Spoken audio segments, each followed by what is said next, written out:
नमस्कार दोस्तों, मैं हूं आपका दोस्त के बी। तो आज के इस वीडियो में हम 2021 में जो आपके सारे नोबेल पुरस्कार दिए जाएंगे उन सभी पुरस्कारों के बारे में डिस्कस करेंगे। इसके अलावा नोबेल पुरस्कारों से जुड़े हुए जो भी महत्वपूर्ण प्रश्न इससे पहले बहुत सारे परीक्षाओं में पूछे जा चुके हैं उन सारे प्रश्नों के बारे में भी हम लोग डिस्कस करेंगे। तो पूरा वीडियो बहुत ही ध्यान से देखिएगा और वीडियो अगर आपको पसंद आता है तो इसे लाइक करने के साथ अपने सारे दोस्तों के साथ में शेयर जरूर करिएगा। तो चलिए इस वीडियो की हम शुरुआत करते हैं। पहला प्रश्न है कि श्रम अर्थशास्त्र में योगदान के लिए 2021 का जो नोबेल पुरस्कार है इकोनॉमिक्स का, उससे किसको सम्मानित किया जाएगा। आप सभी ने ये पढ़ा होगा कि इकोनॉमिक्स में इस साल का जो नोबेल पुरस्कार है वो टोटल 3 लोगों को मिलेगा। तो 2 लोग हमारे ऐसे हैं जिनको एक फील्ड के लिए मिलेगा और हमारे जो डेबिट कार्ड हैं, डेबिट कार्ड को यहां पर श्रम अर्थशास्त्र में योगदान के लिए मिलेगा। तो ध्यान रखेंगे ऑप्शन हमारा ए हो जाएगा करेक्ट। अगला प्रश्न है कि कारण संबंधों के विश्लेषण में पद्धतिगत योगदान के लिए किसे 2021 के नोबेल पुरस्कार से सम्मानित किया जाएगा। अब इसकी अगर हम लोग बात करें तो ये पुरस्कार 2 लोगों को मिलेगा। एक तो है गुइदो इम्बेस, दूसरे हैं जोशुआ एनग्रिस्ट। तो ये हमारे डच मूल के अमेरिकी हैं, दूसरे आपके अमेरिका के हैं जोशुआ एनग्रिस्ट। इन दोनों को यहां पर कारण संबंधों के विश्लेषण के लिए इस साल इकोनॉमिक्स का मिलेगा नोबेल पुरस्कार। तो ध्यान रखिएगा ऑप्शन यहां पर डी यानी कि ए और सी हो जाएगा करेक्ट। अब थोड़ा सा आप लोग ध्यान से समझ लीजिए। देखिए ये डेबिट कार्ड हैं जिनको मिलेगा इनके लेबर इकोनॉमिक्स में कंट्रीब्यूशन के लिए जोशुआ डी एनग्रिस्ट और गुइडो एम इम्बेंस।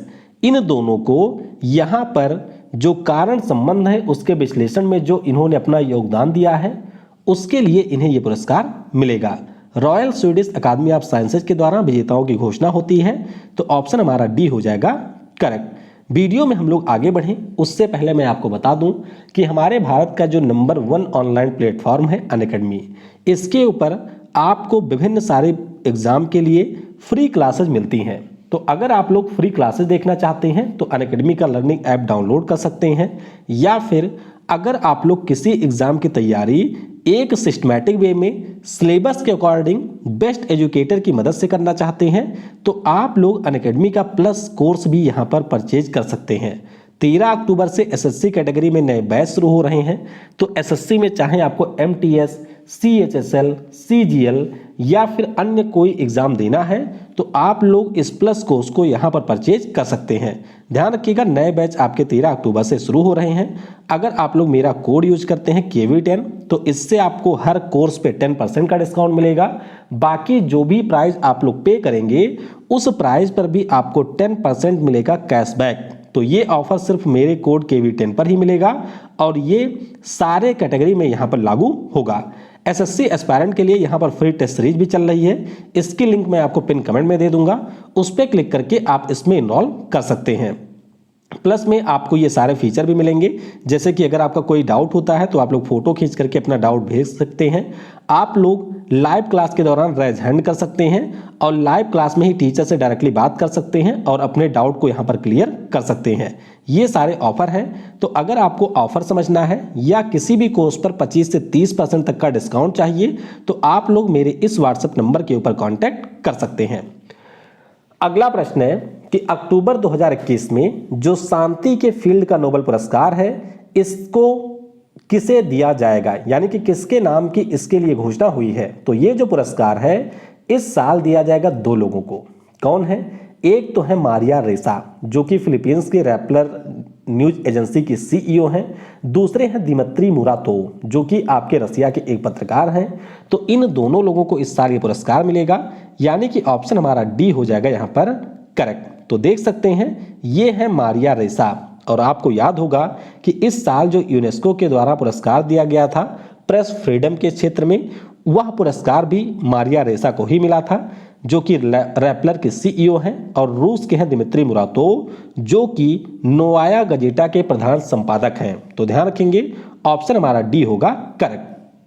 अगला प्रश्न है कि वर्ष 2021 में जो साहित्य का नोबेल पुरस्कार है ये किस व्यक्ति को दिया जाएगा। ध्यान रखिएगा इनका जन्म हुआ था तंजानिया में।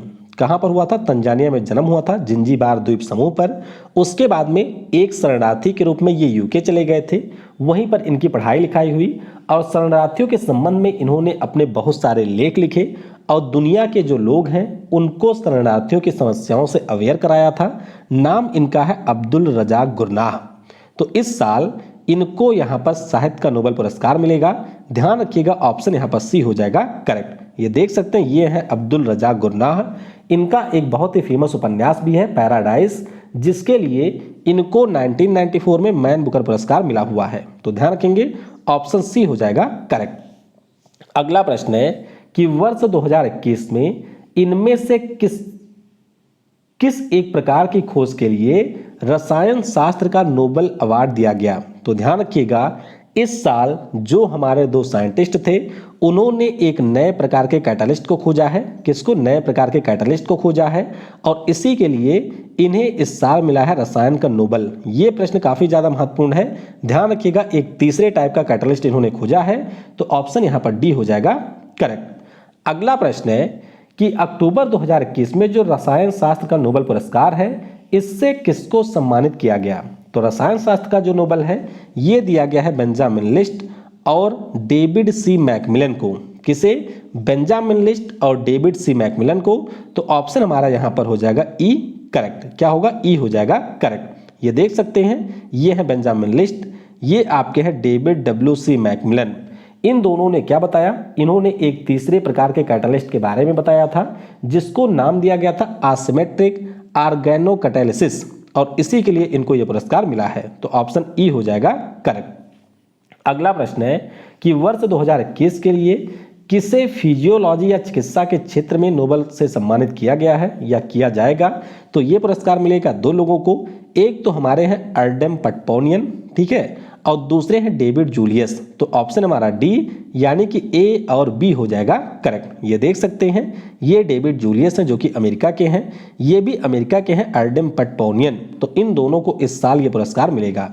दरअसल इन्होंने आपके खोज क्या की थी, ये महत्वपूर्ण है। तो इन्होंने ये बताया था कि जब हम लोग अपने स्किन के माध्यम से टेम्परेचर को फील करते हैं या फिर जब हम किसी के बहुत ही शानदार टच को फील करते हैं, तो उस समय हमारे शरीर के ऐसे कौन से रिसेप्टर होते हैं जो हमें ये शानदार अनुभव कराते हैं। तो उसी के बारे में इन्होंने बताया था। ऑप्शन आपका डी हो जाएगा करेक्ट। तो हमारा अगला प्रश्न है कि अक्टूबर 2021 में जो आपके भौतिकी के क्षेत्र में नोबेल पुरस्कारों की घोषणा हुई है, आप सभी को पता होगा कि ये पुरस्कार मिलेगा 3 लोगों को। तो इन 4 विकल्प में से आपको ये बताना है कि एक हमारे महानुभाव ऐसे कौन हैं जिनको इस साल ये नोबेल पुरस्कार नहीं मिलेगा फिजिक्स वाला। तो ध्यान रखिएगा, क्लाउस हैसलमैन, शिवकुरो मनाबे और जियो पॉर्सी, इन 3 लोगों को इस साल मिलेगा। रोजर पेनरोज को पिछले साल मिला था फिजिक्स का। तो ऑप्शन यहां पर बी हो जाएगा करेक्ट। तो ये देख सकते हैं, जो हमारे जर्मनी के क्लाउस हैसलमैन हैं, अमेरिका के शिवकुरो मनाबे के साथ मिलकर के इन्होंने हमारे जलवायु का भौतिक मॉडल तैयार किया था, तो इसके लिए इनको मिलेगा।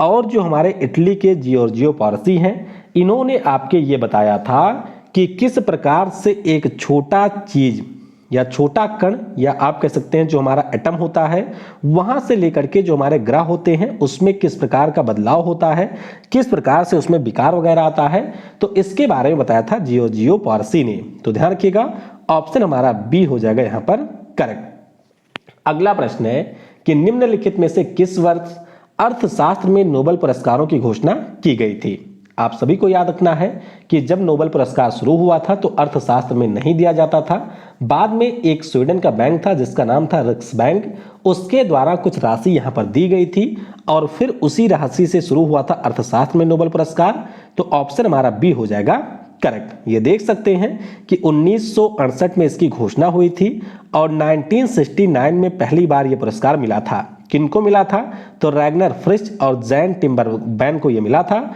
ऑप्शन हमारा बी हो जाएगा करेक्ट। अगला प्रश्न है कि नोबेल पुरस्कारों के वितरण के लिए जो नोबेल फाउंडेशन है उनकी स्थापना कब हुई थी? तो नोबेल फाउंडेशन की स्थापना 1900 में हुई थी। कब हुई थी? 1900 में। ऑप्शन यहां पर सी हो जाएगा करेक्ट। अगला प्रश्न है कि नोबेल पुरस्कारों का जो वितरण है वो पहली बार किस वर्ष किया गया था? तो ध्यान रखिएगा, इसका वितरण पहली बार हुआ था 1901 में, यानी कि ऑप्शन डी हो जाएगा करेक्ट। अब अच्छे से ये ध्यान रखिएगा कि नोबेल पुरस्कारों का जो घोषणा है, यानी कि ये पुरस्कार दिए जाएंगे, ये हुआ था 1895 में। 1900 में नोबेल फाउंडेशन का गठन हुआ था और पहली बार जो पुरस्कार है वो दिया गया था 1901 में। तो डी होगा यहां पर करेक्ट। अगला प्रश्न है कि भारतीय मूल के जो भौतिक शास्त्री हैं सीवी रमन, इनको किस वर्ष नोबेल पुरस्कार दिया गया था? तो ये जो पुरस्कार है ये इनको मिला था 1930 में। कब मिला था? 1930 में। ध्यान रखिएगा कि 1928 में 28 फरवरी के दिन जो हमारे सीवी रमन साहब हैं, इनके द्वारा रमन प्रभाव की खोज की गई थी और इसी के लिए 1930 में भौतिकी का नोबेल इनको मिला था। तो बी होगा करेक्ट। अगला प्रश्न है कि वर्ष 1983 में एस चंद्रशेखर को किस क्षेत्र में नोबेल पुरस्कार दिया गया था? तो ध्यान रखिएगा, एस चंद्रशेखर साहब जो कि हमारे एक एस्ट्रोफिजिसिस्ट थे, इनको मिला था भौतिकी के क्षेत्र का नोबेल। इन्होंने आपके बताया था कि चंद्रशेखर लिमिट क्या होती है, किस प्रकार से तारों के आखिरी समय में ब्लैक बीवर यानी कि ब्लैक होल का निर्माण होता है, उसके बारे में इन्होंने बहुत ही महत्वपूर्ण सिद्धांत दिया था और इसीलिए भौतिकी का नोबेल इन्हें मिला था 1983 में। डी होगा करेक्ट। अगला प्रश्न है कि रसायन शास्त्र के लिए 2009 में नोबेल पुरस्कार प्राप्त करने वाले एकमात्र भारतीय कौन हैं? तो ध्यान रखिएगा, केमिस्ट्री में जो नोबेल दिया गया है वो बी राधाकृष्णन को मिला था। ये भी हमारे भारतीय मूल के ही थे। ऑप्शन यहां पर ए हो जाएगा करेक्ट। अगला प्रश्न है कि वर्ष 2009 में बी राधाकृष्णन को जो नोबेल पुरस्कार दिया गया था वो किसकी संरचना और फंक्शन के अध्ययन के लिए मिला था? बहुत ही महत्वपूर्ण है, ध्यान रखिएगा, ये पुरस्कार इनको मिला था राइबोसोम के लिए। ऑप्शन यहां पर डी हो जाएगा करेक्ट। अगला प्रश्न है कि वर्ष 2019 में अभिजीत बैनर्जी को किस कार्य के लिए अर्थशास्त्र का नोबेल पुरस्कार मिला था? तो अभिजीत बैनर्जी की बात करें, आप सभी को पता होगा कि माइकल क्रेमर और इनकी एक वाइफ थी एस्टर डुफ्लो, इन तीनों को संयुक्त रूप से पुरस्कार मिला था और इन्होंने एक एक्सपेरिमेंटल मेथड बताया था कि किस प्रकार से हम लोग दुनिया से गरीबी को हटा सकते हैं। तो उसी के लिए यह पुरस्कार मिला था। ऑप्शन यहां पर सी हो जाएगा करेक्ट। अच्छा, एक पॉइंट और ध्यान रखिएगा कि पिछले साल जो हमारे पॉल आर मिलग्रोम थे और जो आपके रॉबर्ट विल्सन थे, इन दोनों ने नीलामी का नया सिद्धांत दिया था। इसके लिए इन दोनों को पिछले साल पुरस्कार मिला था। तो ऑप्शन यहां पर सी हो जाएगा करेक्ट।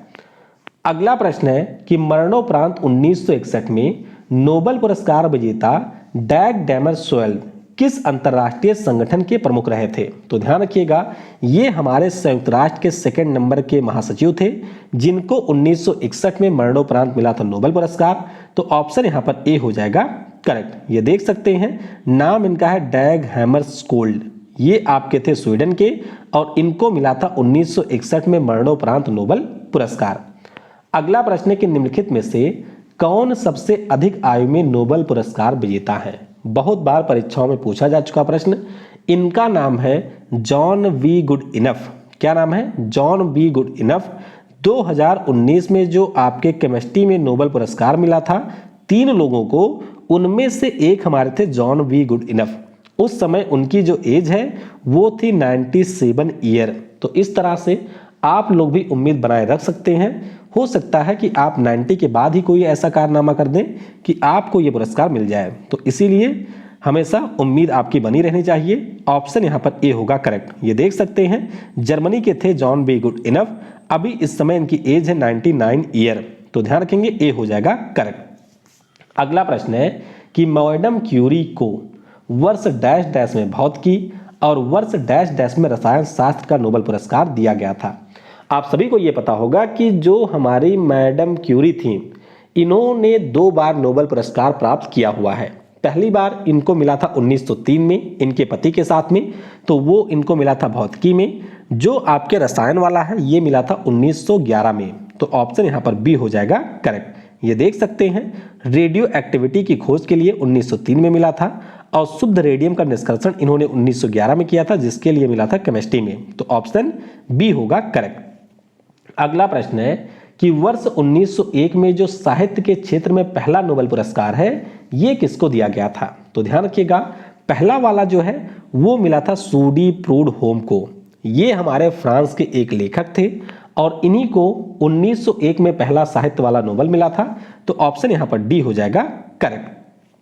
अगला प्रश्न है कि इनमें से किस संगठन को 1917, 1944 और 1963 सहित 3 बार नोबेल पुरस्कार दिया गया है? तो इस संस्था का नाम है international committee of red cross, जिसे हम लोग रेड क्रॉस समिति भी कहते हैं। तो ऑप्शन बी हो जाएगा करेक्ट। ये देखिए international committee of red cross इसका नाम है।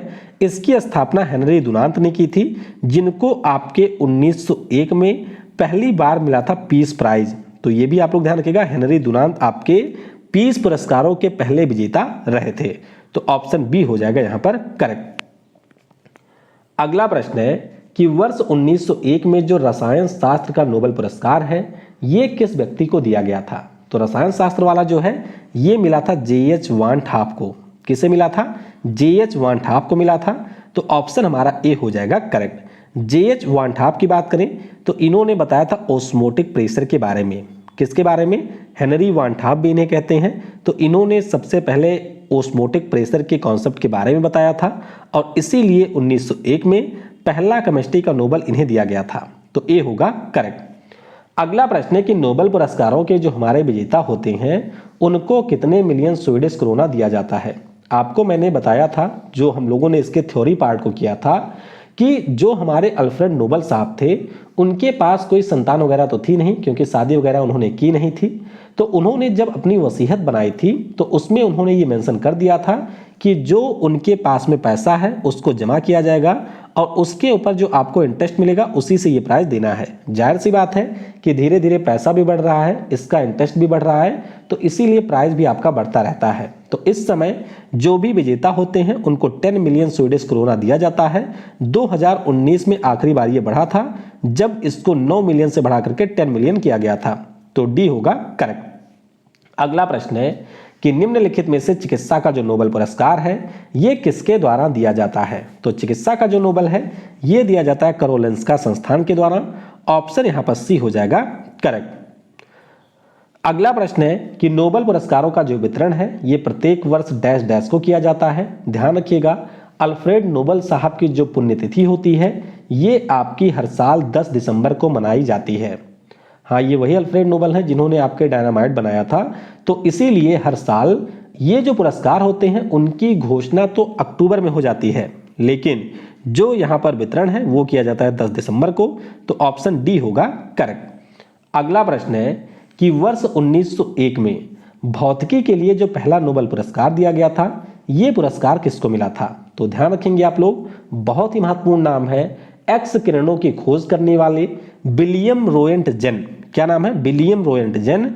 इनको आपके फिजिक्स का नोबेल पुरस्कार दिया गया था पहली बार 1901 में। तो सी हो जाएगा यहाँ पर करेक्ट। तो ये भी हमारे जर्मनी के एक इंजीनियर थे और इन्हीं को ये पुरस्कार मिला था। अगला प्रश्न है कि इनमें से कौन सा अंतरराष्ट्रीय संगठन शांति का नोबेल पुरस्कार विजेता नहीं है? अब इस टाइप के जो प्रश्न है वो आपके इस साल एनटीपीसी सीबीटी 1 में बहुत आए थे। शांति का जो नोबेल है वो एनटीपीसी में बहुत पूछा गया था। फिलहाल आप लोग ध्यान रखेंगे कि जो WHO है इसको नोबेल पुरस्कार नहीं मिला है, बाकी इन सभी को मिला हुआ है। ऑप्शन यहाँ पर ए हो जाएगा करेक्ट। अगला प्रश्न है कि संयुक्त राष्ट्र की किस संस्था को 2020 में शांति के नोबेल पुरस्कार से सम्मानित किया गया था? तो इस संस्था का नाम है United Nation World Food Programme. क्या नाम है? United Nation World Food Programme. तो ऑप्शन यहां पर बी हो जाएगा करेक्ट। तो ये आपके सामने उन संस्थाओं का नाम है जिनको शांति का नोबेल मिल चुका है। ध्यान से एक बार पढ़ लीजिएगा। तो international committee of red cross मैंने आपको बताया 3 बार, संयुक्त राष्ट्र ह्यूमन कमीशन फॉर रिफ्यूजी, उसके बाद में अंतर्राष्ट्रीय श्रम संगठन ILO, एमनेस्टी इंटरनेशनल हो गया। फिर आप लोग देख सकते हैं संयुक्त राष्ट्र पीस कीपिंग मिशन, ये भी आपके एनटीपीसी में पूछा गया था।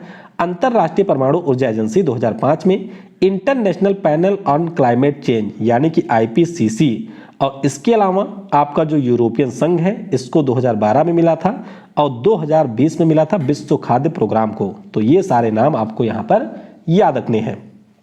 अगला प्रश्न है कि इनमें से कौन सा नोबेल पुरस्कार है जो कि आपके ओस्लो में दिया जाता है? तो नॉर्वे की राजधानी है ओस्लो, ध्यान रखिएगा जो पीस का पुरस्कार होता है यानी कि शांति वाला, ये दिया जाता है ओस्लो में, तो बी होगा यहाँ पर करेक्ट।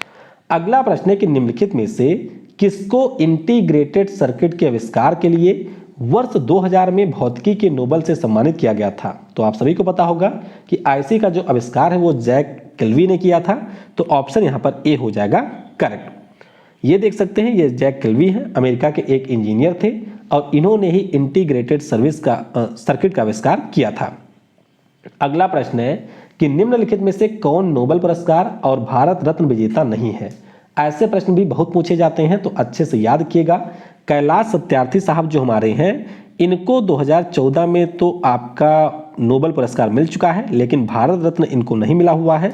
सीबी रमन साहब को दोनों मिल चुका है, मदर टेरेसा को भी मिल चुका है, अमर्त्य सेन साहब को भी मिल चुका है, तो ऑप्शन यहाँ पर ए होगा करेक्ट।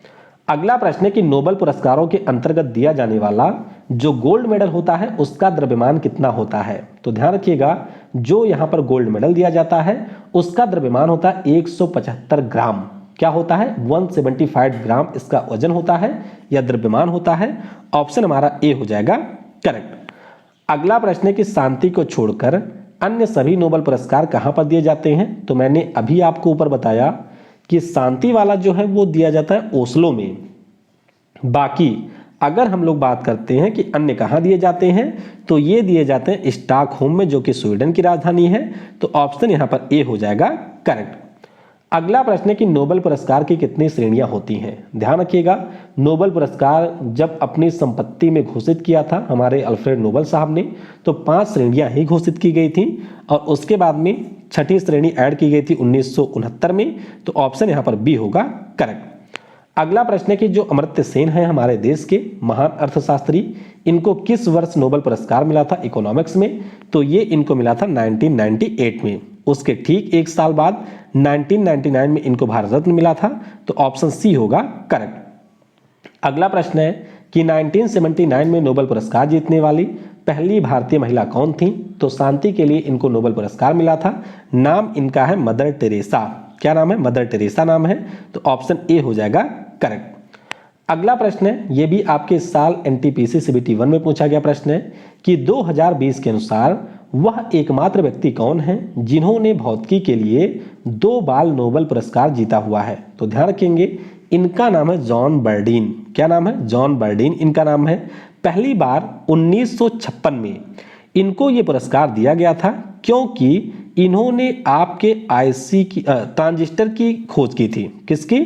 ट्रांजिस्टर का आविष्कार इन्होंने किया था, तो 1956 में मिला था इनको। फिर 1972 में इन्होंने सुपर कंडक्टिविटी का जो फंडामेंटल थ्योरी है उसको दिया था, तो टोटल 2 बार इनको मिल चुका है। ध्यान रखेंगे, काफी महत्वपूर्ण ये नाम है। अगला प्रश्न है कि 1913 में साहित्य के लिए नोबेल पुरस्कार प्राप्त करने वाले पहले भारतीय का नाम क्या है? तो ध्यान रखिएगा, इनका नाम है रविंद्रनाथ टैगोर जी। ऑप्शन हमारा ए हो जाएगा करेक्ट।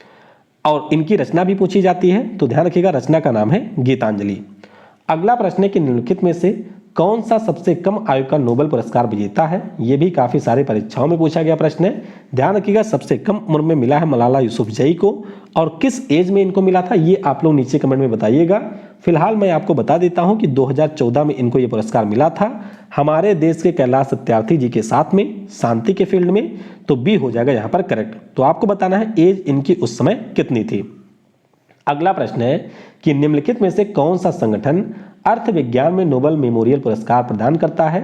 तो ध्यान रखिएगा, जो Royal Swedish Academy of Sciences है, ये आपके फिजिक्स में, केमिस्ट्री में और अर्थशास्त्र, इन तीनों में नोबेल पुरस्कार देता है या विजेताओं का चयन करता है, तो ऑप्शन बी हो जाएगा यहाँ पर करेक्ट। ये देख सकते हैं, ये सारे नाम हैं जिनके द्वारा नोबेल पुरस्कार दिए जाते हैं। अगला प्रश्न है कि हरगोविंद खुराना को किस आविष्कार के लिए सम्मानित किया गया था? आपको मैंने ऊपर बताया कि इनको हमारे देश से चिकित्सा के लिए नोबेल पुरस्कार मिला था। हालांकि ये भी भारतीय मूल के ही वैज्ञानिक हैं और इन्होंने आपके प्रोटीन संश्लेषण के क्षेत्र में कार्य किया था। यानी कि इन्होंने आपके ये बताया था कि किस प्रकार से जो हमारा प्रोटीन सिंथेसिस होता है इसके फंक्शन को इंटरप्रेट कर सकते हैं। मतलब जेनेटिक कोड का इंटरप्रिटेशन किस प्रकार से प्रोटीन सिंथेसिस में कर सकते हैं, इसी के बारे में इन्होंने बताया था। तो ऑप्शन ए हो जाएगा करेक्ट। तो इस प्रकार से नोबेल पुरस्कारों से जो भी प्रश्न आपके पहले परीक्षाओं में पूछे जा चुके हैं उन सबको साथ में लेकर के डिटेल में हमने 21 वाले नोबेल पुरस्कारों को कर लिया है। आई होप वीडियो आपको पसंद आया होगा। अगर आपने वीडियो को यहां तक देखा है तो नीचे कमेंट में टाइप करिएगा yes I can do it. Thanks for watching. जय हिंद, जय भारत, और सबसे जरूरी, पढ़ेगा भारत तो बढ़ेगा भारत।